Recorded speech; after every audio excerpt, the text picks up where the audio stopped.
Guess who's back? Finally. Welcome back, Greg. Welcome back, Greg. Wow, I just heard myself. I need to share this. Yeah, you're getting some feedback there. Copy link. So what's going on, guys? Cheers. Welcome back, Greg. Cheers. Thank you. Sorry, it's been a few weeks, but good to be back. Will, what's going on? Yes, you can.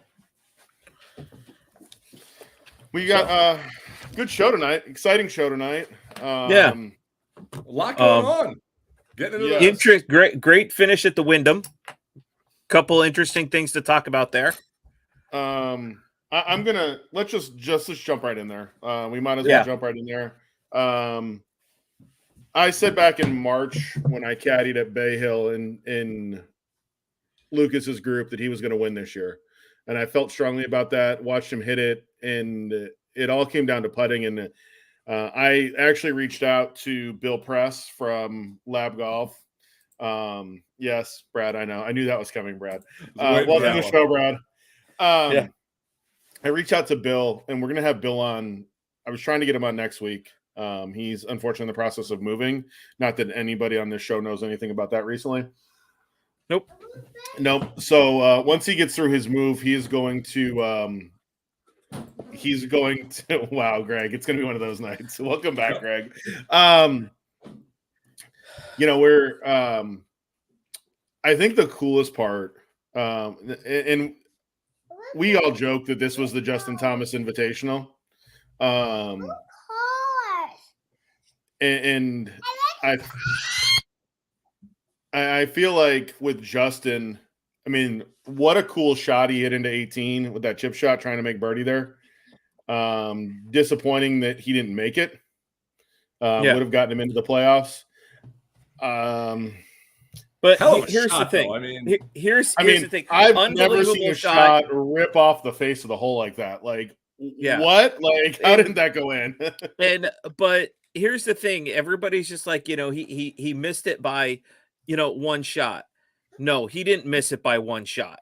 He missed it by a tournament, by a season's worth of missed cuts. And a whole other thing. I mean, one shot would have gotten him in. I mean, one shot would have gotten him in, but let's look at what Lucas did. He didn't miss the playoffs because of that one shot. It wasn't like Q School where it came down to like 36 holes of golf. He missed the playoffs based on his whole year performance. Yeah, he could have made the playoff based on one shot, but you're right. One shot. He missed it because of his whole season. It's not.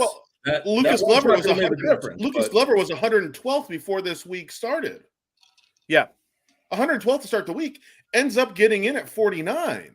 Like, if he doesn't better his position, he's still into the second event. Like, he's in the BMW at this point. Like, I mean, he still has to play well, barely, but you still have to play well enough to keep your stat and keep that number going into this week. But when you look at what Lucas did, when you look at what he did to get a win, and I think the coolest part on this show, and I sent you guys the video of it, his reaction afterwards with Amanda Balionis. As a dad and his kids being there and his son saying, Dad, you won, over and over again. And his comment of, you know what, I'm going to get to spend more time at home. I've been playing a lot of golf this year. Trying to get there and get to what these guys do, it's hard to win on the PGA Tour. Yeah. I don't care where you – like, it's hard to win anywhere. Like, you got to beat it's not 144 guys. He's not a top 10 guy. We're not going to make bones he's about. He's a major winner. He's a major. I mean, the dude has. I know he's a major bit, but Greg, wasn't that the U.S. Open you were at? Here's the thing. Greg, it was the U.S. Open. He's a grinder. What is that page? But here's the thing. He's a grinder. When you get to this elite level, the difference between number 1 and number 150 is minuscule. Like, it comes down to each week how you play, how you compete. Like, you're not in this competition. You're not at the top of your game if you're not performing. And he's performing, and just like every other elite athlete is there, and it just comes down to when he put it all together. Yep. And unfortunately for me, he put it together this week and not at the 3M when I picked him and he missed the cut. But it shows you that I, as the guy in first place on points, didn't mind that. Yeah. But it shows you that look at Justin Thomas missing out. Well, there was a video that was on TikTok today that showed 3 players. It showed Ben Griffin, who finished 70th, chipping in this week. And then it showed Adam Scott and Justin Thomas lipping out chip shots. Yeah. And the difference in what it takes to get to number 70. And that's right there. Like, that's that one shot. That's 2 lip outs. It's unbelievable. Justin makes that. He's 70. Ben Griffin's 71. Ben Griffin's out. Ben Griffin's played some great golf this year. Yes. Great golf this year for a rookie, especially. So when you look at what he's done, when you say, okay, you've got Ben Griffin, you've got so many great players that have played great this year. And Greg, you're right. The difference on the PGA Tour this isn't the Tiger Woods era anymore, where Tiger dominated everything and was head and shoulders above everybody else. We're now at a point where the difference between 1 and 125 is literally this much now. Oh yeah, Tiger was this, but that's because Tiger was Tiger. Yeah, and Tiger was this between 1 and 2, and then 2 and 150. Right? Yes, correct. Like, yes, and that's an anomaly. That's Michael Jordan. That's like you have these outliers that are going to be your athletes that are like that, and that's why they're the GOATs. But when you are a professional athlete, you are an elite athlete. You are the best of the best of the best. So if you're 125 and you're number 2, the margin of error there to go from 2 to 125, we've seen it over the past few seasons. Look at Ricky Fowler. Like, he dropped off and now is back in this thing. Like, the cream rises to the top. I still go back to Full Swing and Joel Dahman saying somebody's got to be the 70th best player on tour. It may as well be me. I mean, here's the thing. That's just Joel and his sense of humor, though. I mean, that's what it is. That's his personality. Like, that's natural talent right there. And if he focused, if he had the work ethic of a Kobe and a Jordan, he could be the number 1 player in the world. That's how close this is. Right. But no, I think, I'm happy for Lucas. I'm happy to see him get a win. We've all picked him. I've picked him multiple times this year. I know, Dave, you've picked him at least once. And it's good to see him get back into the winner's circle. 48-year-old winning on tour is kind of an outlier in itself. I know you've mentioned that outlier idea, Greg. So 48-year-old. I think we've all picked him at one point in time this year. I mean, and tried to will him to a win. I feel like he was like Ricky at one point. Like, we've all tried to pick him and get him into that winner's circle. So, I think that when you look at where his game is going, what he's setting up for, do I think that he could be an ATM machine on the Champions Tour? 100%. He'll be and not that it's not like there's not cuts on the Champions Tour, but like, I feel like he can. Because you just said it. The Golfing Dads has willed everyone that we have wanted to win this year. We have. We have Seth, Ricky. Yep, Seth. Ricky, Seth, and Lucas. We have one the will to win, and they all have gotten a win on tour this year. Correct. And that's been awesome to watch. It really has. So though two of us here have kind of cursed Sep, and only one of us is allowed to pick him. But I picked him, and he won the week I picked him. So I picked him twice, and he has a top 10 and a win. So yeah. But no, I mean, great week. Great week to end the year. Ollie's messing with the lights over there. What are we doing, Ollie? I like it. My lighting crew over here is not. Your lighting crew's not helping out. Dave, let's talk about our results this week, Dave. Oh, let's not. I want to. Hey, technically, my pick was made just at random because I was. So Greg, you know what's funny? I almost took your pick, actually, Greg. Your pick was actually on my list. So I had almost picked somebody else, and I didn't, and I went Denny McCarthy. So Greg and I had McCarthy, and Greg had Hideki, and we both missed the cut at a whopping tied 74th. And Steve, you had Sung Jae Im, and tied 14th there. Yep. So that maintains your leader status there. I love it. And I fall farther and farther, down the totem pole. I'm So, okay with that. Bye, Dave. See ya. Yeah. It's all right. I still have the money lead. Now we go to the playoffs. Yes. And I know last call we're going to discuss the playoffs and the setup of the playoffs and Well, I think what we should last discuss week's. it now. I think we should discuss it now. Like, Yeah. No, I think that Lucas Glover's comments. Let's talk about that last call because I think it's a good last call topic. Okay. We've got the top 70 players in the world, top 70 players in FedEx Cup points this week. Then they cut to what 50 and then 30, and they go to the BMW and the Tour Championship. This tournament was kind of an afterthought at the end of the season until they moved and made it a playoff event and got rid of Firestone after Tiger decided they should have renamed Firestone Tiger Woodstone because he just dominated that golf course. They've actually moved that golf course to the Champions Tour now, and they're using it on the Champions Tour. But they, great field in Memphis. Really cool event in that not only does it benefit FedEx, and FedEx is the title sponsor, but money goes back to St. Jude. So obviously giving back to St. Jude is a huge thing. Anything for kids, as we all know, is a great idea. And especially kids at St. Jude definitely need some help. So cool thing there. Golf course is a fun golf course. Not overly difficult. I think we should see some birdies out there this week. And it should be a fun week. This is going to be interesting for us because we can only pick one player during the month. And now with the playoff events, they're not majors. So you've got to figure on who you're trying to pick now as you go. So as you get to so number, as we get to the Tour Championship. So you've got to be smart in how you pick this. Here's the thing. I'm in last place here. Do I go for the gusto and trying the wins? Here you kind of have to. You kind of have to. Yeah. the other thing is the Tour Championship is going to be interesting because if you're in first place, you're at 10. You start at 10 under. Yeah. Correct. So, here's the thing: if you pick someone this week, you're not going to be able to pick them in the Tour Championship. Right.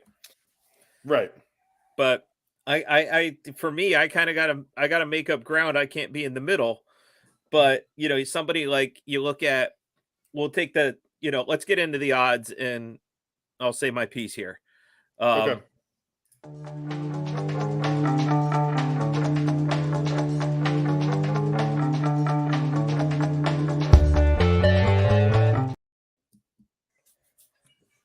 So we're talking about the Tour chain. You're starting at 10 under. Here's the thing: people like Scotty, Rory, and John Rahm, who are your 1, 2, and 3 this week, are pretty much guaranteed to make it all the way through to the Tour Championship. You're not going to fall out. You take somebody farther down the line like Cam Davis. Right now, he's 65-1. He doesn't come out with a win or a top 10 here, he may not be playing next week. Right. So it's when we're looking at the standings for what we're doing here and everything, it's kind of interesting. Like you two, I got to go for the gusto and try and get a win here right out of the bat. But if I take somebody like Scotty, I'm now out at the Tour Championship and I got to pick somebody else. And so, but that being said, like I said, your Scotty's coming in at number 1 this week at 6-1. Rory at number 2 at 8-1. John Rahm at 3 at 8.5-1. Followed by Team Ryder Cup, Cantley at 14 and Xander Schauffele at 18. There's your top right there. Where's Max? A little bit farther down the list at 35-1. Really? Where's Wyndham? 30-1. Where's Jordan? 35-1. Sounds about right. Yep. Where's our squares buddy, Sep? I looked at Sep. Sep is 45-1. Not too bad. I'm gonna take the new Swift. I'm gonna take the new Swifty, also known as Max Homa, who got suckered in by his wife to go and see Taylor Swift last week. So I'm taking Max Homa. I'm like Taylor, or I'm like Travis Kelce isn't playing. No, I'm taking Max. Give me Max.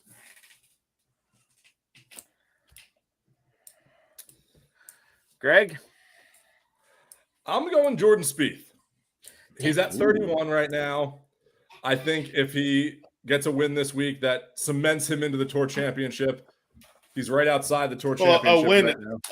A win this week automatically gets you in the Tour Championship anyway, because that'll lock I know, you but in with points. I think he's playing to get in that, to make sure he is guaranteed in that, and that he doesn't fall backwards here. So I'm going Jordan this week. I think he's been playing some good golf this year.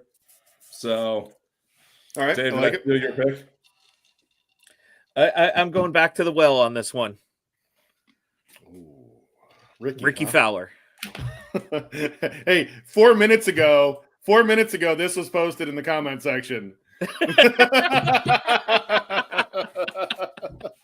Thank you, Brad, for that. Brad just foreshadowed. Pick once a month. Even Ollie is laughing at this. Yeah. Brad, thank you, Brad. My other option was Wyndham Clark, but I'm like, look, I need to try and make up some ground here. Ricky's kind of been you could get a win, or you could get him finishing 70th. There's your two options with Ricky. Yeah. How did Wyndham not play last week? I'm just saying. I know. I already commented. Greg, your migraine kept you from me commenting on me picking him last week at the Wyndham. So there's your I commented last week and said Wyndham's not in the Wyndham, and I would have picked him just based on that alone. That was going to be my pick. If I get a win with Ricky, I get to pick first next week. So that's true. You may need that. That's true. That actually could be make a big comeback story. Yes. Yep. So it is that time. rounds out pretty well here. Yep. All right. Well, let's get to the best part of the show for everybody else.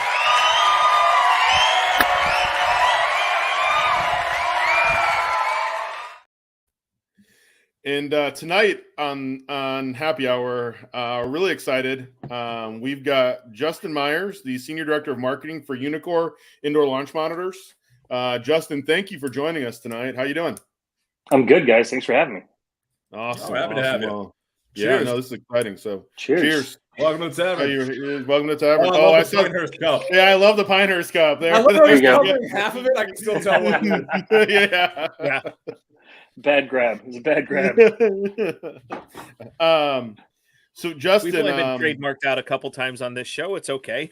Yeah, it's all right. PGA Tour's caught us once or twice. I wanted to share something today, and I was like, oh gosh, can't share that. The tour is going to slam that one. So yeah, no, we won't do that.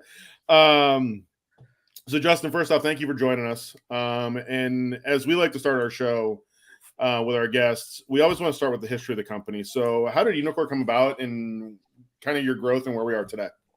Sure. Yeah. So Uneekor is really the golf arm in the U.S. of a bigger company called Creates, and they have been in the technology and super high-end scientific engineer world for about 20 or some odd years. Like, they are a really, really big company in Korea. Top-end technology, engineers, AI, kind of everything top to bottom from that standpoint. But they have a golf farm in Korea called QED, and they have now since moved to the US with Uneekor, which you guys were asking earlier, kind of how do you pronounce the name? And kind of get that a lot as people are starting to learn about the company and the brand. And it really just comes down to the fact that golf and technology are unique core aspects to our company. So they are uniquely core to us. They're uniquely core to how we look at golf and the full industry. And it's part of how we're trying to build a community around the launch monitor and simulator, world. Nice. Hey, let me ask you this. What year is your master's hat from? Well, this was 22. 22. Okay. Yeah. All right. This we were one. This one. Yeah. This one. Not just like the three of us went. The three of us went this year, so this was our first year going. So that's why I'm going to ask that question. Excellent. Yeah. One of the benefits of being a Class A PGA professional is I get to go as many times as I can get down there. So I try to go down as many years in a row as I can. But as you guys know, Nice. kids and jobs get in the way. So Yes. No. Understood. So just yeah, it's Dave, been fun. So Dave, you make wine. I don't want to hear it. Like really? Yeah, I make wine. So Justin, obviously there's a lot of competition out there in the launch monitor segment of golf. What allows Uneekor to stand out from the competitors that are out there? yeah, it's a couple things. Really, it's our long sort of life cycle of the technology. Our engineers have come up with a lot of the core patents that have really helped build the industry, both from the launch monitor and simulation landscape over the last 15 to 20 years. A lot of those are more commonplace now, but at the time they were pioneers putting those things together and coming up with the ideas, and then ground sourcing and making sure that they worked, and then building on top of those. So really, one of it's just our longevity of being in the business and our experience in all those different areas of coming up with the ideas, putting them together, and then making sure they work, and then improving on top of them. But it's also value. We are coming in from a standpoint of bringing a lot of ideas and strength and knowledge, but we're also coming in at a price point that makes it a lot more accessible for really everybody in the golf industry, which is great. We've got 4 main products, and they range really from our top end overhead launch monitor, the IXO2, starts at $14,000, and then our newly launched portable launch monitor, the iMini, starts at $4,500. So when you start to look at the amount of technology and what you can do with those products, and compare those price points to some other ones in that very crowded launch monitor and simulator space, the value and just the overwhelming sort of benefits that we can provide start to stand out on their own. And I think that's good. So you're talking about a couple different launch mod, a large one and a mini, and so you have that cool technology for setting up a home golf bar. We're Tavern guys. It's what we Absolutely. like to do. And so what are you mentioned some of the different options, and how do they set up for golfers of not necessarily different skill levels, but maybe different income price points? Yeah, the skill level thing is kind of interesting. It kind of goes across the board. You can be a low scratch player to a PGA Tour pro to, just like a bunch of my friends are. Your mid-high handicaps would like to have drinks and go out and play golf. But, we've all been to those places that are the golf bar type atmospheres, and it's a lot of fun. You get to hang out with your friends, hit golf shots, drink beers, and enjoy yourself. Bringing that to your home is a lot of people's dream come true. And that's one of the things that we get to do, is help provide access to a culture. And so really the dream for some folks. Like all of our launch monitors are designed to be both measuring data, both from a camera standpoint, but ball and club optics and those data points. The iMini is the only portable version that we have currently. The other 3 are all overhead launch monitors, so they're designed to be indoor. They don't move around. But our QED is our longest running one, and that sits behind the golfer, which is unique because of our 3, it's the only one that requires marked golf balls. But it gives you a lot of capability from being behind the golfer. You don't have to worry about anything getting hit. So there's a lot of different opportunities there for commercial aspects that people really love that unit. They can put it in, throw the golf balls down, they start playing golf simulation right away. Our other 2 units, the IXO and IXO2, both sit directly above the golfer. And what that does, that gives us a couple really unique benefits in that with our cameras, it can show a really nice, high quality, almost video image of before impact, into impact, and through impact with both the club and ball. So you can not only sit there, hit shots, see your smash factor, see your ball flight, see your ball speed, your club speed, but then you can also look over and see the exact moment of impact all the way through and watch that golf ball hit and spin, see if you hit it in the toe, see if you hit it in the heel. With today's technology, some of your players are, you hit shots and you feel like they're dead center, and then you see the video and you're like, oh, wow, I actually missed that on the toe. Or we've had some beginners come in and they're having a horrible time hitting the golf ball, and they get to see that video real quick of where they're actually striking the ball, and they can instantly start to make some changes on their own, which is a big aspect to it for us. So when you say marked golf ball, we've all been to that one simulator out there that hits that has a chip in there. Yep. Is this just like a line on the ball, or does somebody need a specialty ball for a marked golf ball? Yeah, so the QED is the only one of our launch monitors that needs a marked golf ball. We have both a basic model golf ball. We're getting ready to launch a Pro V level golf ball with those marks. Those you purchase directly from us, but they're just like little painted marks on the golf ball.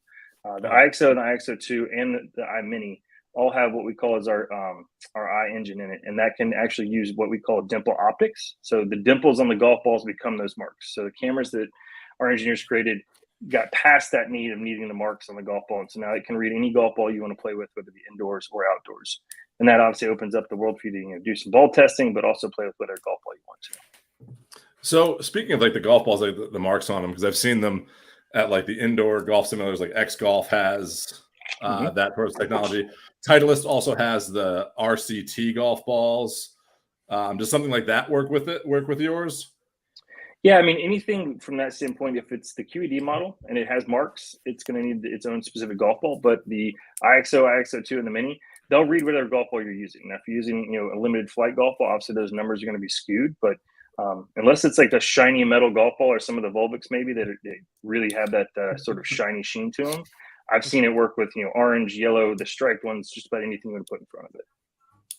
I've only seen one person I know that uses a Volvic on a regular basis, and he hits it 6 miles, but he also has a world long drive belt, and his name's Maurice Allen, and that dude hits it to a different planet. So you kind of answered the next question we had about the major differences.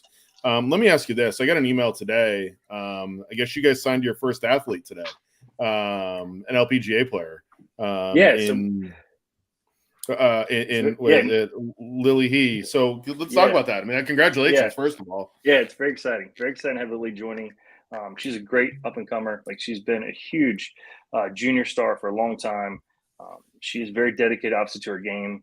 I think she could be, if you had your points bets for the LPGA, she'd be one I'd start to watch for sure, because I think she's got a win coming soon. But it's very interesting talking to her, because obviously she's depending on our technology to help her become better, and she's relying on the ability for us to help her dial in her numbers with or without her coach. But she's got any and really the full gambit of options out there, and she saw the value and the accuracy and the in-depth sort of care we take with our products, and really helped us set us apart in her mind.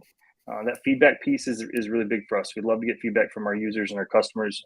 And that's one thing, us being a little bit of a more agile company, is we can put those feedback pieces into place a little bit faster than some of our competitors as well.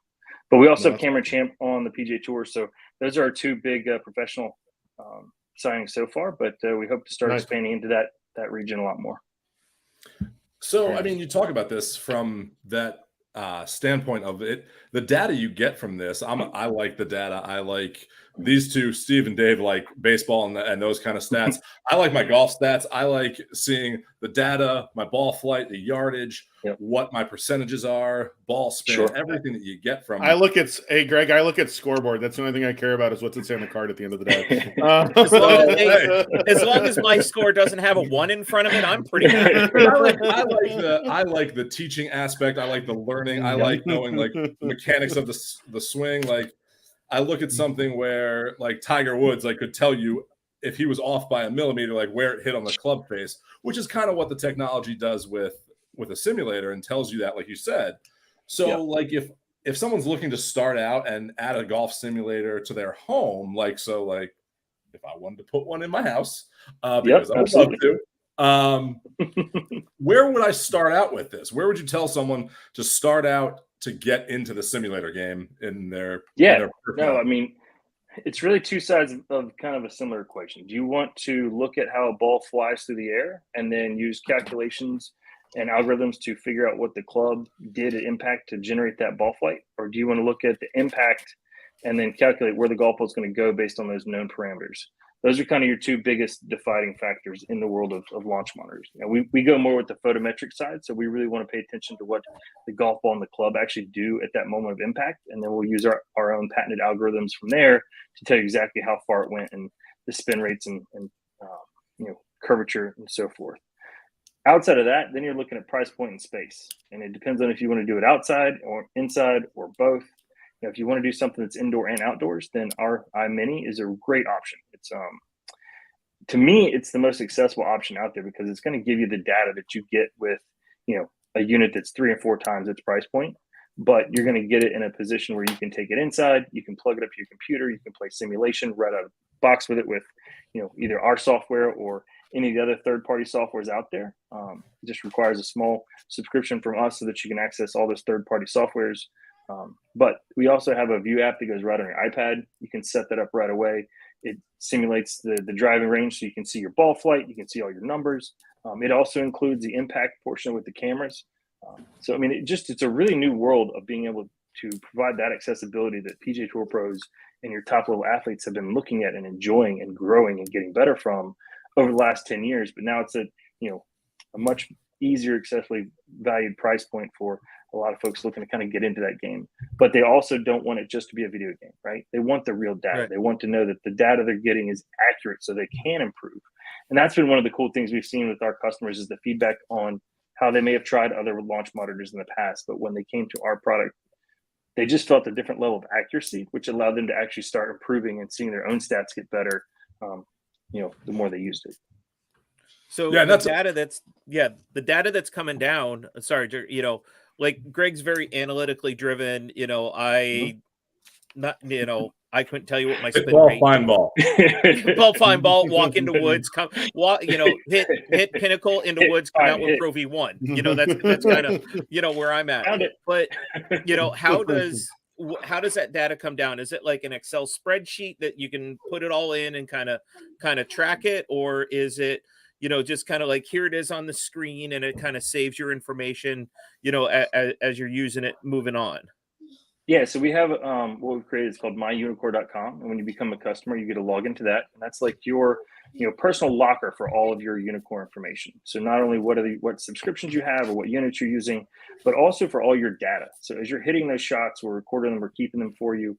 We have what we call a Power U report, and that's really where we take your data, analyze it, you download it in a PDF form, but it not only gives you all of your raw data right there in front of you, but it also is starting to look at it from a bigger picture.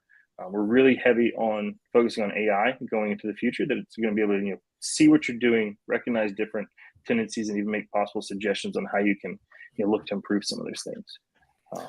So that was indoor units are go ahead. Sorry. Well, I was going to say that's a perfect question because I think, like you said, for someone like me that I look at the data, I kind of know where the data goes, what it's there. But for someone like Dave that might not know what the spin rate difference. So it sounds like your technology and everything that's there will help someone, the average golfer, also understand what they're looking at. Because you can look at this stuff and be like, because I'm looking at your mini right now, and the picture you have on the site of my carry, it says carry 152, ball speed of 116, backspin rate, side spin, club speed, path. My favorite one is always smash factor. But if you don't know what that means, how does your application and technology help the average golfer when they install this in their home?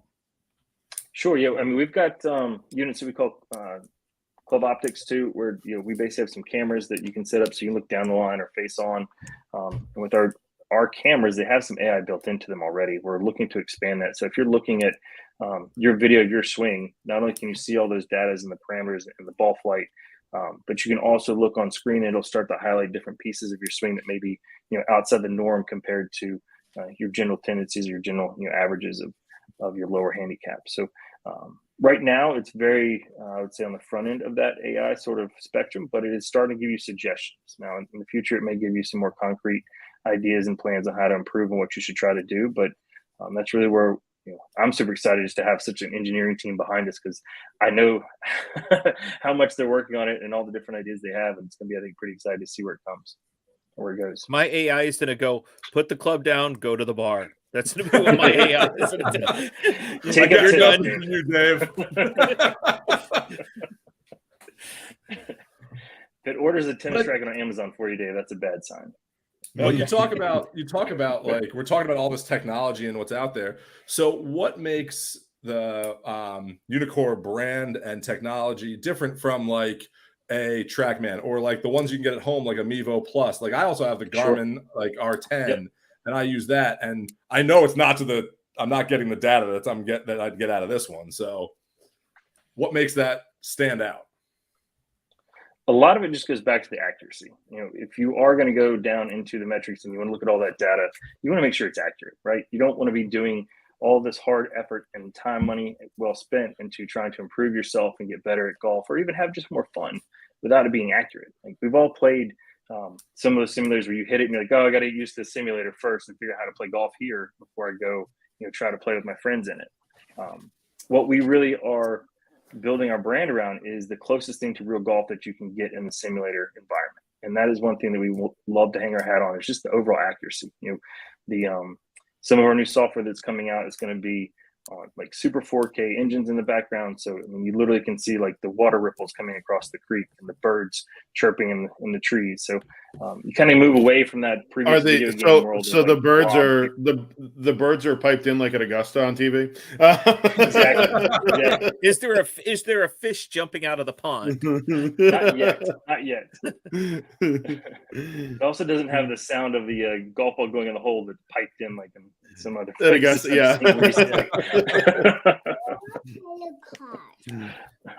But the one unique thing about our IXO2 unit, just to get back to that point, is that it has also what's called a treble mat. And what that treble mat is it synthesizes the rough and the sand. So it's a strip of turf-like environment you stick in your current hitting mat, but it does help you simulate real world environment that way, so that you can not rely on a secondary algorithm to say, oh, you're in the sand, so it's minus 60%. This actually slows the club down. It feels a lot like your natural turf in the rough and the semi-rough and then the bunker. So it gives you just another level of environment to really enjoy and try to take, like I said, make it as real as we possibly can for you. Is that like Jason Day's barn where it has like the rotating, it's the exact one. Mat that, okay. Yep.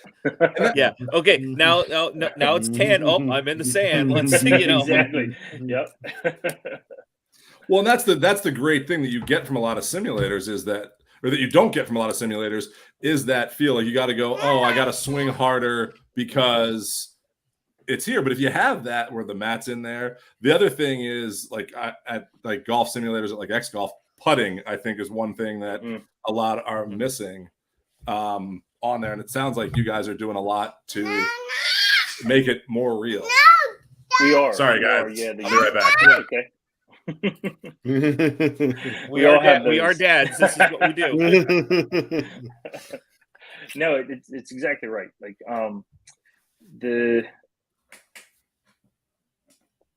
I'd lost my train of thought. I apologize. Give me what was Greg's question? I got lost thinking about my kid.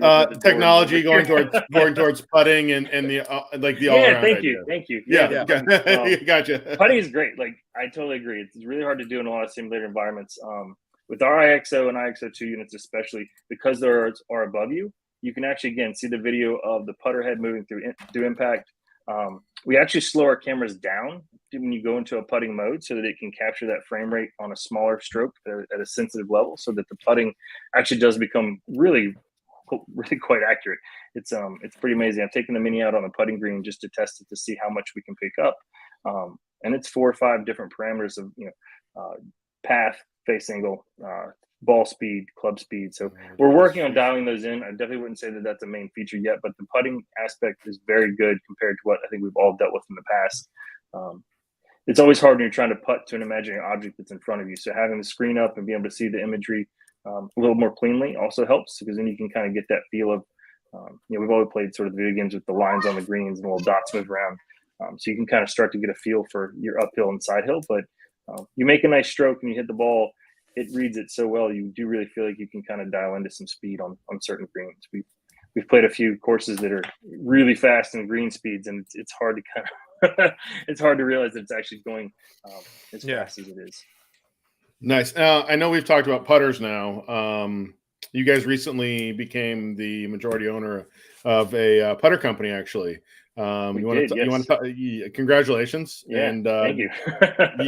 And it's a pretty good putter company. I mean, let's be real. Like, let's not sugarcoat it. You want to talk about that? And Even Roll has become a very popular putter amongst a lot of golfers. Most, I think, have been exposed to it probably through their fitting access through Club Champion, but they are all handmade right in the U.S. For anybody that's like a golf historian, they would have heard of the Rife putters from back in the day.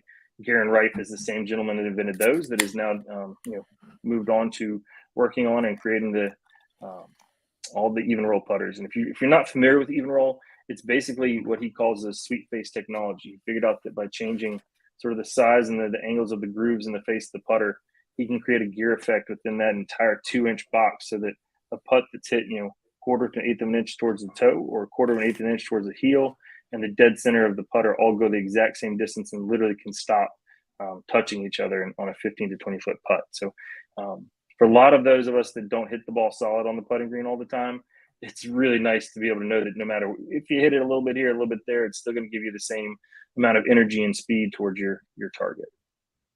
Nice. Now, do you guys, I mean, obviously, is Garen still involved, and what do you guys have for plans for them in the future?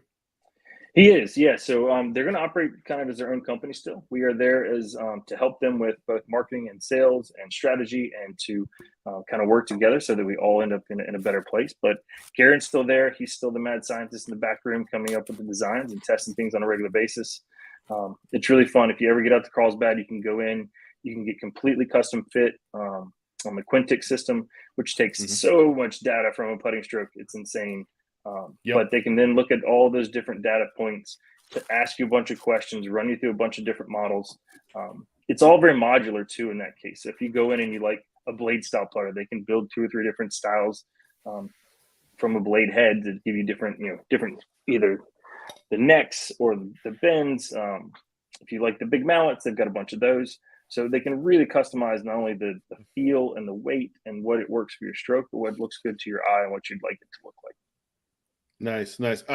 I'm one of the oddities. Unlike Greg and Steve, I've been on the same putter for 20 years. I have an old Odyssey White Hot that I've been using for 20 some odd years. It's the reason the two of them keep me around, because I can read greens and putt. It's the only reason the two of them keep me around to play. So, except when he caddies for you, that's a whole nother story. He can't read a green to save his life. No, I could read the green. My player just couldn't hit it where I told him to. Yeah. All right. Okay. There's 2 sides of that caddy coin. Yeah. Hey, Justin, let me ask. I know you guys were recently out at Frisco for the PGA show that they did in Frisco. I had some friends that were out there. We're good friends with the guys from Dormy Workshop on here, so they were out there as well for that. Will we see you guys at the PGA show in Orlando in January? Yes, 100%. We've been there, I think, the last 4 years. That's really how Uneekor got noticed in the U.S. is we had a booth. A couple guys came by. They did some video work. Some of the videos went viral, as we've all kind of seen now over the last few years. It can happen. And it really started our entire sales path, really without even, I would say, trying or on accident. So the last 4 years have really been a lot of just organic growth from people finding out about the company, those that are looking for quality launch monitors that are super accurate. They find our products, they love them.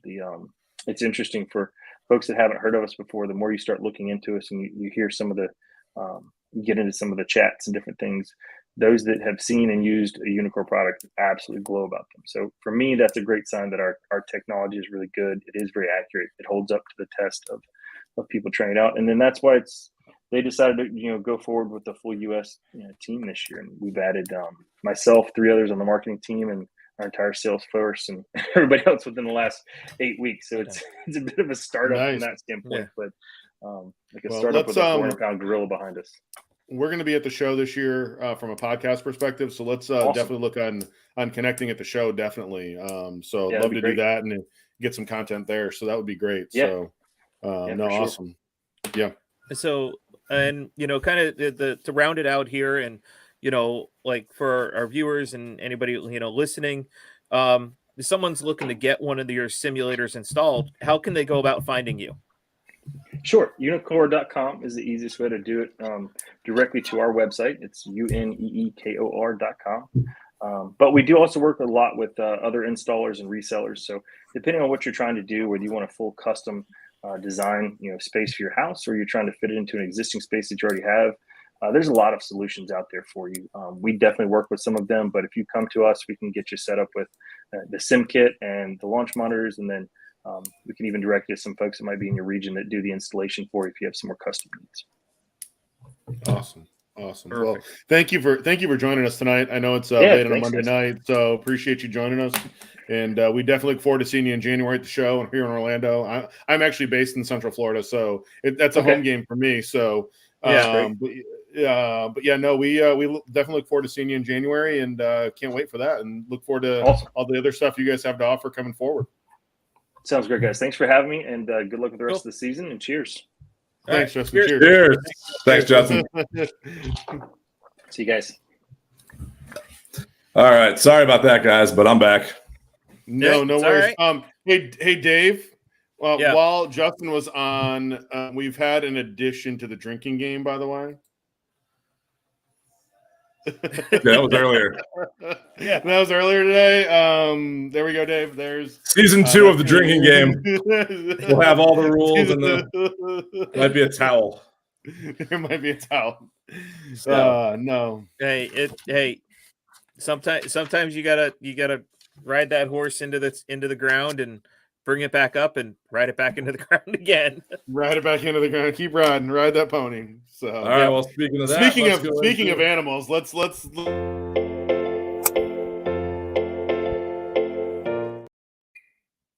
really need to change that back. I'm just gonna say that. Nope, you're outvoted 2-1. This week's Smack of the Week. Dave talked about some animals here. We may not show this whole video because at one point you can't really see what's going on, but this definitely had to make the highlights for Smack of the Week this week. And yeah, without further ado.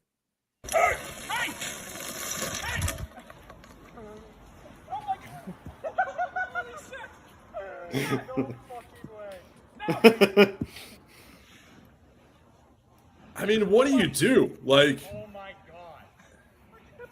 What are you gonna chase it down the hill? Like, Yeah. you're gonna fight a bear for your clubs? I mean, he's got it on video. Can you claim insurance on that? The bear is Yeah. still in Probably. there. Actually. No! Hey! It's theft. I hope he's got farmers. Like, I mean, I mean, you're not going in there after it also, No. no. because you don't know if he's left.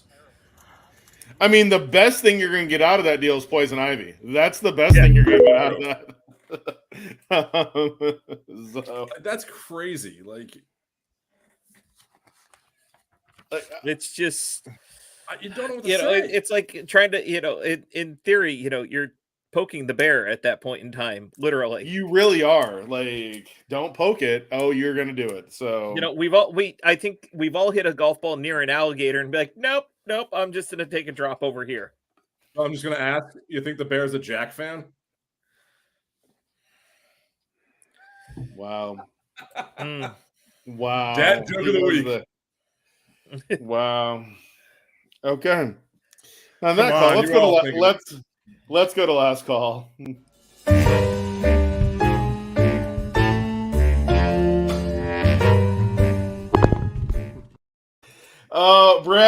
Brad, you are winning the drinking game tonight, my friend. You are. Brad, which ball?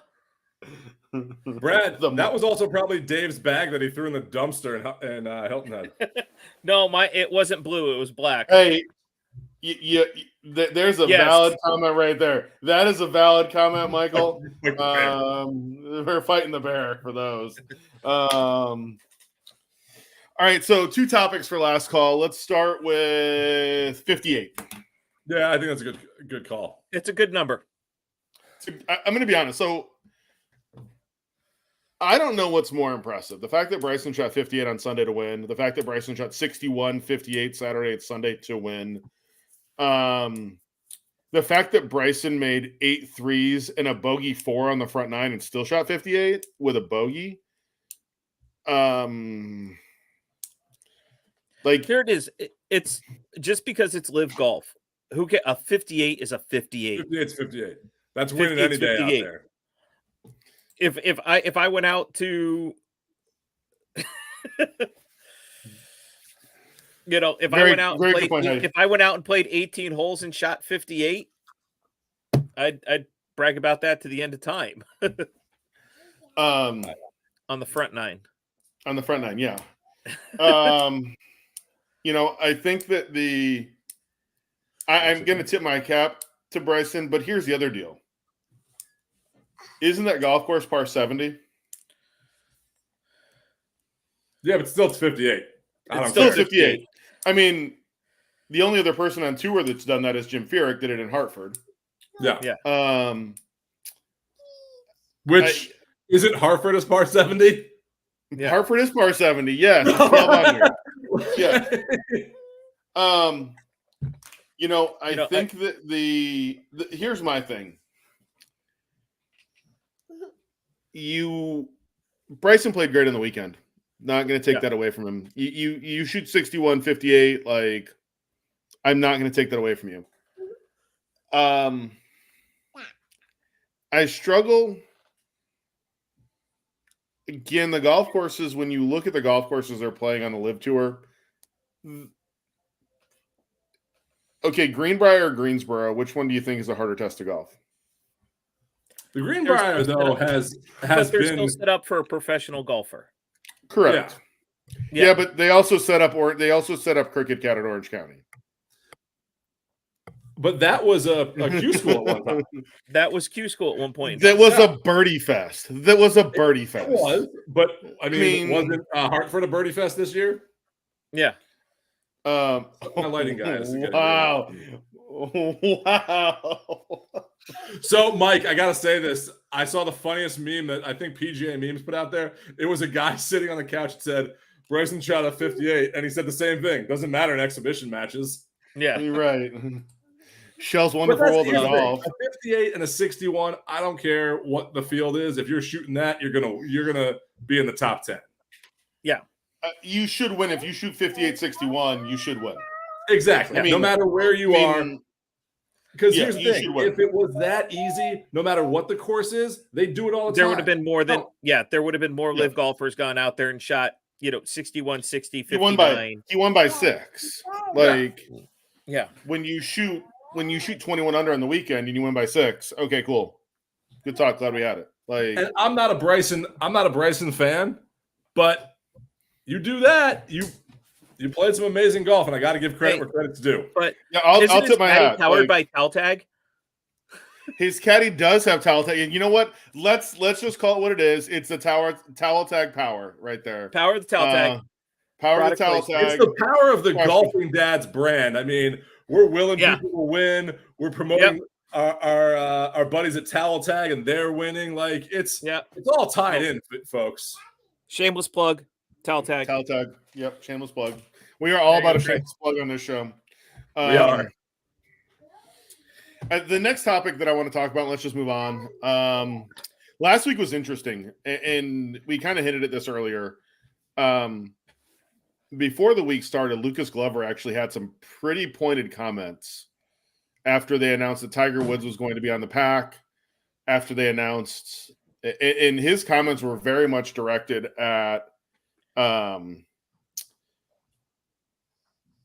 what has gone on with the Saudis and the PIF and everything else. And I'll read a couple of the comments that he had. Let me scroll through here. One of his comments talking about now he's into this week. He's playing at the FedEx St. Jude. And he said, we're touting ourselves as the best tour in the world. So why wouldn't you reward the best 125 guys and let them play in your biggest events? Same with the elevated events. You finish 125th on the tour and you're only elevated if you play. The only elevated event you're in is the Players. It doesn't make any sense to me. Let's talk that right there first, Steve, because I think that's a good point, because I think the same thing. And you and I talked this earlier. We were texting back and forth, and I said, I feel the PGA Tour was against Live, but now what they're trying to do is Live proved it's not working as great as they thought. You're appeasing these players that are aging out of the PGA Tour, aren't being in the top 10. Like we said, the field is the closeness of great play is narrow, and you're upset you're losing. Play better. Like, have a bigger field, have a cut. That's what this sport's about. This sport is you perform, you get paid. Play well, and play well. It's the best sport that's out there, because to quote what's his name? The rapper that's not playing golf. DJ Khaled. Let's go golfing. Let's go golfing. That's what we want to do. Yeah. But that's what it's about. You're now, if you're cutting these fields down, you're cutting people out too early. The playoffs, I kind of get if you're trying, because it was 4 events, now it's 3 events, and you've cut out the 125 like there. I almost wonder if you could do 90, 60, 30. Yeah, that would be, I think, a little bit better. But I do agree. Like, you're appeasing these I like the elevated events. I like the idea of that. Well, and now the elevated events, so the players will have a full field and we'll have a cut. The invitationals, so the Genesis Tigers tournament, Bay Hill, Arnold's tournament, Memorial, Jack's tournament will all be 36-hole cut events. So the rest of the elevated events are going to be 70 players, 70 to 80 players, no cut. But those tournaments will still have a cut. They'll still have enough players to have a cut. So for those tournaments, and I almost feel like the invitationals, they need to. Like, one of the cool things about Bay Hill, and we've all been there, is the field at Bay Hill. And could you imagine not having – okay, let's look at it. Kurt Kitayama wouldn't have gotten an invite to Bay Hill this year. And he goes off and wins. Like, but here's the other thing. What? Here's the other thing. If you're taking away the cut, what's the point of Thursday and Friday? Like, I want to see the excitement on Friday because of 4 rounds. No, I get that, but I want to see the excitement on Friday. That are you going to make the cut? Are you going to be? Like, I remember. Look at Sepp. Hold on. Look at Sepp at the John Deere. He had a terrible first day. Right. Had to come back to just make the cut and then ends up winning. That's what's exciting about it. In 1997, when I was at the Players Championship as a walking scorer, Friday afternoon, drank. Here, I'll throw this out there. I'm also drinking out of my Super Bowl 47 cup, the Super Bowl I was at. So drink to that too. 2 drinks, Brad. In 97, I don't know who the players were. They were supposed to be paired with actually John. That was the year that John threw his lamp out the hotel room window at the Marriott at Sawgrass and had to withdraw and went and checked himself in the Betty Ford Clinic. Both guys were walking from 17 to 18, and one of the caddies looked at me and he said, "Where are we?" And I said, "You're on the number." And both players proceeded to get up and hook drives into the pond on 18. All they need to do is make par and they make the cut. And they hit drives into the water on 18 and miss the cut and go home. And both caddies looked at me when they hit their drives, and both caddies looked at me and rolled their eyes and were like, "Are you fucking kidding me?" Like, there's no other combination of what you can say to that.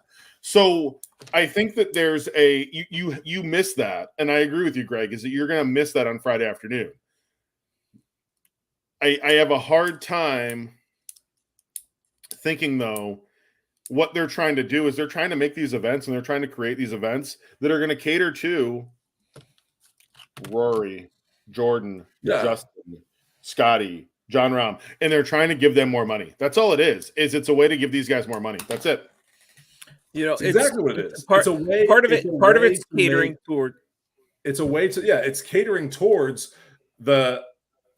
your advertising. It's catering towards that. It's taking away, to be honest, from the game, from the play, from letting people like a Lucas Glover have a week like he did here. It's also catering to the fan too, because here's the thing: the 3 of us are all friends with a couple people that only watched golf because Tiger was playing, and they kind of quit watching golf. Oh, Tiger didn't make the cut. Why do I watch? Okay, now let's cater to that and let's just give them what they want. But that was Rory's argument from the beginning was, if you bought tickets for Saturday or Sunday and you came to watch Jordan Spieth play, Jordan Spieth didn't make the cut, then you're stuck and you don't get to see your player play. And that was the argument of these elevated events. Well, you know what? Play better. Let's go golfing. Yeah. I bought tickets to go to the Pacers and Timberwolves. And why has it got to be the Pacers? Because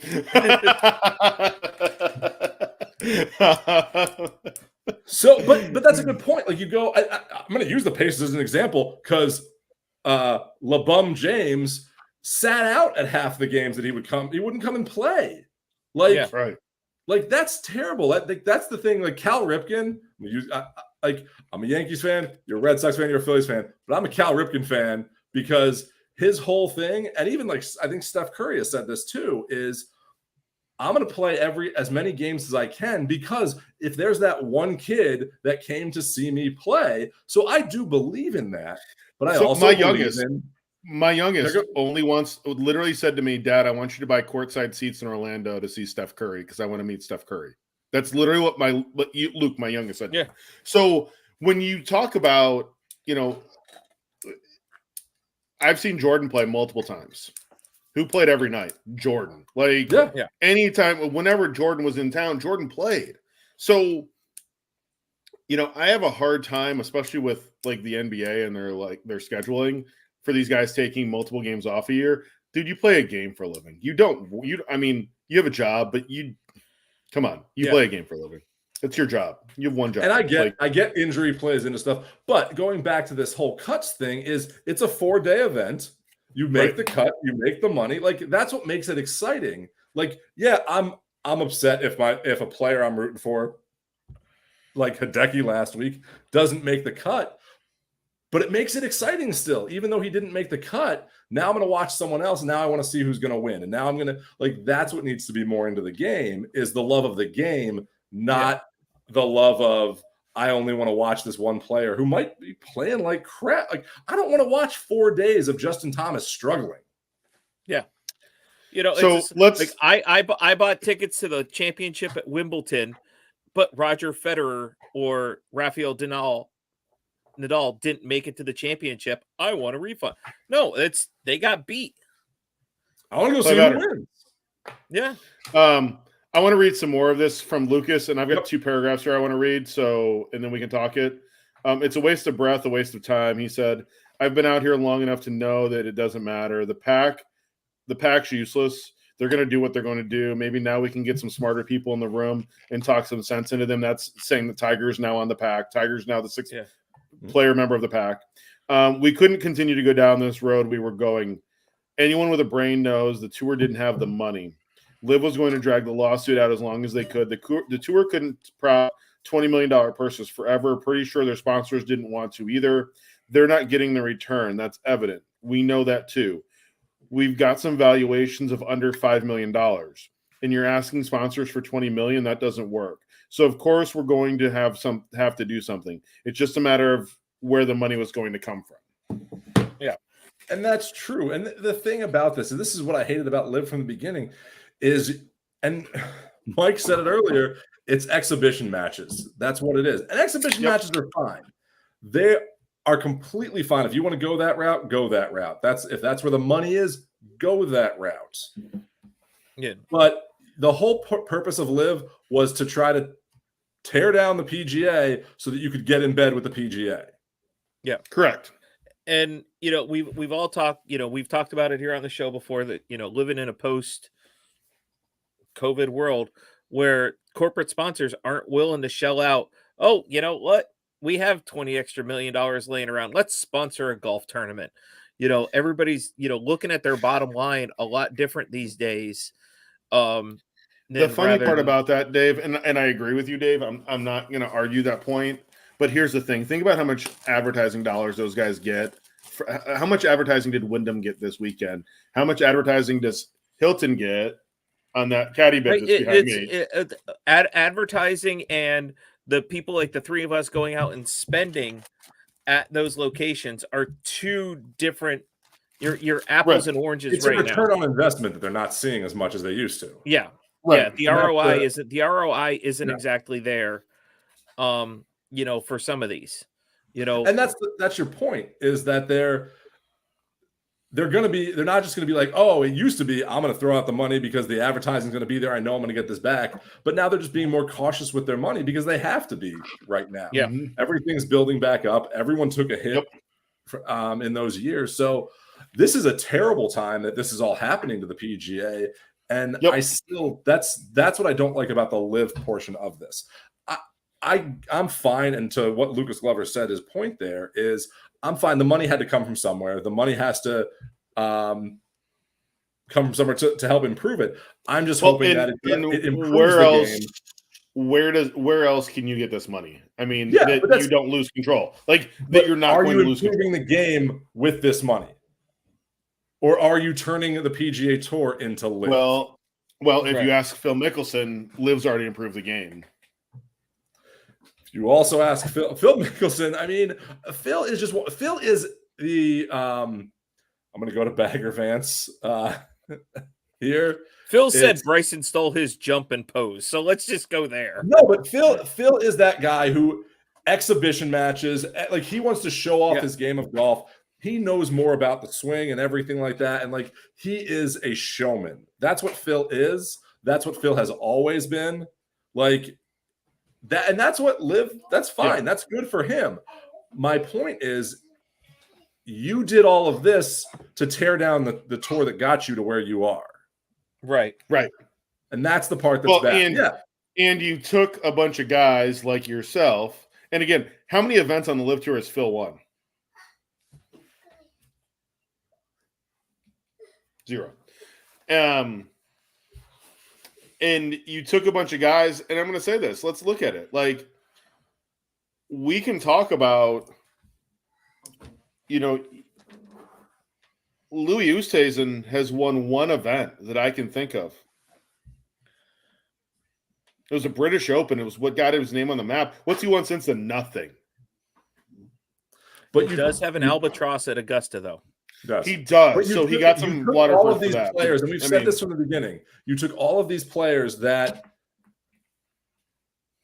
peaked. We're still up there. Are still top golfers in the world, and they've proved that at the majors this year. Some of them, but the young guns are catching them, and they saw that. They saw the writing on the wall, and they saw the money. Like, I don't blame them. What I blame them for is like, oh no, we're improving the game. You took the money. Harold Varner. Money. I respect Harold Varner on the Live Tour because flat out, man, took the money. Well, and at the end of the day, like David Puig, who left out of where'd he go? Michigan State, and then went and played on Live. And then there's the kid from Arizona State that went to Live too. You know what? Those guys, if I'm them, are they ready? Like, if I'm them, David Puig's a foreigner. The kid from Arizona State's from Spain. Like, all these people are like, oh, Sergio and Lee Westwood and all these guys that are on Live that deserve these Ryder Cup spots. If I'm that kid from Arizona State, or if I'm David Puig, I'm fighting for a Ryder Cup spot for me, not for them, because those guys don't deserve to be there. Ian Poulter does not deserve to be on a Ryder Cup team. He's not good enough. He's not. Like, I'll just say what it is. Like, go ahead and pick Westwood and Poulter and those and Garcia. I'd love that, because you know that means who's going to win? America. Like, it is what it is. Like, go ahead and take those guys. Ryder Cup is coming up as a different show for us. Like, go ahead. Like, all those guys that are complaining that they deserve to be on the Ryder Cup team. No, you don't. Your history. Again, there's the idea of the Moneyball aspect of golf. Like, we talk about baseball, and we are all big baseball guys. You pay people on what they can do for the future. You don't pay them on past performance. These guys are living on past performance and thinking that they deserve to be on a Ryder Cup team. Great. Do me a favor. Go ahead and pick all of them, because I'm going to enjoy the Ryder Cup and our first win in 30 years on foreign soil. Yeah. I mean, that's how I feel. Well, that's the thing. You left to go on this. Like, there are consequences for your actions. If you're making a choice, I'm going to go over here. Like, if you leave a company and you get a perk at that company, you don't get to keep that perk. Well, okay, so let's ask this question, and I'm going to throw this out there, and I agree with that. You left the company. If you're Lee Westwood, Ian Poulter, Sergio Garcia, like Henrik Stenson, great. Those guys are suspended from the DP World Tour, so they can't be on the Ryder Cup team. But when you look at David Puig, he's an international, and you look at, I can't remember his name, and I'm drawing a blank on it, is the kid that came out of Arizona State that is out there that has won already on the Live Tour, that's from Spain. Okay. So you guys aren't suspended from the European Tour. You're not suspended from the DP World Tour because you never had status out there to begin with. So if you didn't have status out there to begin with, you didn't have status on the PGA Tour to begin with. If I'm them, I'm going to say that I deserve a spot on that Ryder Cup team over Ian Poulter and Lee Westwood and all those other guys. Those guys should probably be there, because that's going to be the future of the game to begin with. Like, but also Puig was the one at Arizona State. No, Puig I think went to Michigan State. No, but here's the thing. Whoever's in charge of picking and whatever they're under that governing body, then that's what it is. They make the rules. You can't you can't just complain your way into it. And I get like you've played and you've done all this stuff, but you know what? You chose to go on that tour. And if we're saying that tour can't be in the Ryder Cup, then that can't be in the Ryder Cup. You can't have everything that you want. It's not like right. It's not how the world works. Like if you would have stayed on this tour and you wanted to be, if Phil Mickelson wanted to be on here, he shouldn't have bashed the PGA, shouldn't have burnt all these bridges and just said, you know what, I'm going over here for this, handled it better, and maybe this would be a different story. But that's what it is. That's where we are at, and it's society showing this too. It's like you just think, oh, I deserve that. Do you? I'm gonna botch his name, Dave. It's Eugenio Sakara. James Piat. James Piat. You're right. James Piat went there. You're right. It's Piat that went to Michigan State. Eugenio Sakara, and I'm botching his name, and I feel bad that I'm botching his name. He was the one from Arizona State. And I feel bad that I botched his name. He was at Arizona State too. But anyway. Right. I'm just laughing at my son just walks in the room, chucks a bear at me, and then leaves. I mean, it happens. Smack of the week right there. You're just taking it out on the bear. It's a Cubs bear, so it's okay. It's the Cubby Bear, is what. Hey, out of all of our teams, that's the Cubs is the only one that's doing well. Yeah. We're ahead. We're number one in the wild card right now. In the wild card. In the wild card. Dave, you're in the same division as the Mets. Just be quiet, okay? They're also in the same division as Atlanta. Yeah, that's true. They may be the best team. Who's losing to Pittsburgh right now? Who lost to the Cubs the last 2 days? Phillies win, Braves lose. That's all that matters. Yeah. So, all right, guys. Hey, good show this week. Let's go ahead and wrap it up. Launch simulators. We all need one. Yeah, Justin, thank you for that. Those simulators are fantastic, and we'll see you at the PGA show in January. Yep. Hope everybody has a good week. Don't forget to tip your bartenders. Cheers. Cheers. Have a good night, y'all. See y'all.